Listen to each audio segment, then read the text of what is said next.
Assalamualaikum warahmatullahi wabarakatuh. Selamat datang di Tamada Channel. Bagaimana kabar teman-teman hari ini?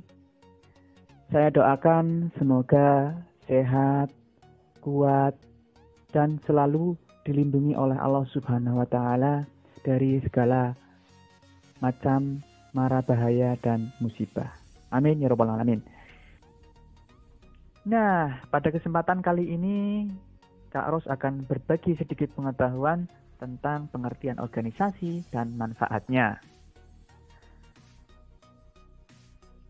Sebelum kita masuk ke pengertian organisasi dan manfaatnya, terlebih dulu di sini Kak Ros akan membacakan sebuah kisah tentang Pak Ahmad, seorang guru, dan Dahlan, yaitu siswanya Pak Ahmad ya.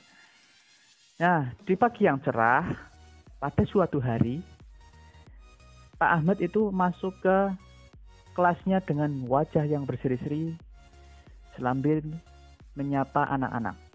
Selamat pagi anak-anak. Dan berkata, manjada wajada. Ada yang tahu artinya apa itu? Manjada wajada? Artinya adalah barang siapa yang bersungguh-sungguh pasti akan berjaya atau sukses. Oke, itu tadi kata Pak Ahmad. Nah, kemudian Pak Ahmad itu bertanya kepada anak-anak yang ada di kelas. Pertanyaannya adalah sebagai berikut. Apakah yang akan kalian lakukan jika kalian melihat sampah di sekolah, di kelas, ataupun di halaman sekolah, sedangkan setiap kalian itu hanya memegang 10 buah lidi? Baik, saya ulangi pertanyaannya. Intinya itu, apa yang akan kalian lakukan ketika melihat sampah, namun setiap dari kalian itu hanya dikasih atau memegang 10 buah lidi. Kemudian seluruh kelas menjadi riuh dan saling bertanya-tanya ya, bagaimana ini jawabannya dari Pak Guru Ahmad tadi. Nah, dari ujung riuh kelas itu Dahlan menjawab sebagai berikut. Jawabannya Ahmad adalah seperti ini ya. Jika dengan sedikit lidi kita bekerja sendiri-sendiri, maka membutuhkan waktu yang lama untuk membersihkan dan hasilnya juga kurang maksimal. Jadi sebaiknya semua lidi dikumpulkan terlebih dahulu, kemudian diikat menjadi satu, lalu kita menyapu sampah itu secara bergantian. Pasti cepat dan hasilnya bersih. Nah, itu kata Dahlan. Maka langsung saja tepuk tangan ya dari teman-teman di kelas dan juga dari gurunya ya, dari gurunya Dahlan. Nah, itu sedikit kisah tentang Pak Ahmad sebagai guru dan Dahlan sebagai muridnya. Baiklah, kita lanjutkan ke pengertian organisasi dan manfaat organisasi. Pengertian organisasi itu dibagi menjadi dua, yaitu secara bahasa dan secara istilah. Secara bahasa, organisasi itu berasal dari kata organ, bukan organ ya, organ. Yang artinya alat atau bagian, anggota, atau badan. Sedangkan menurut istilah, organisasi adalah yang pertama.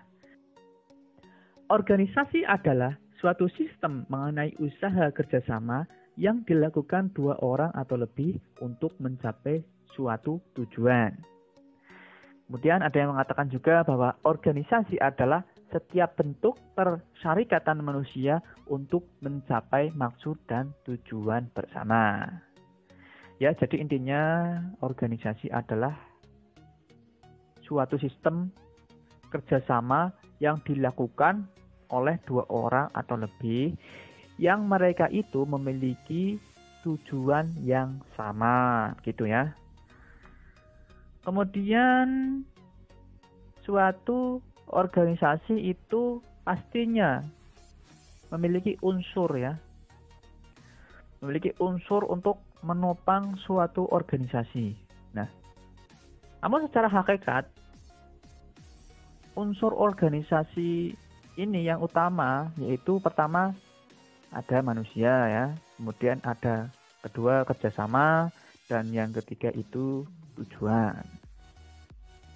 Nah, itu sedikit tentang pengertian organisasi. Kemudian selanjutnya adalah manfaat organisasi. Nah, tadi kita sudah mengetahui tentang pengertian organisasi. Sekarang kita mari belajar bersama apa itu manfaat organisasi. Baik, langsung saja. Manfaat organisasi diantaranya adalah 1. Melalui organisasi, semua kebutuhan dapat diwujudkan dengan lebih mudah.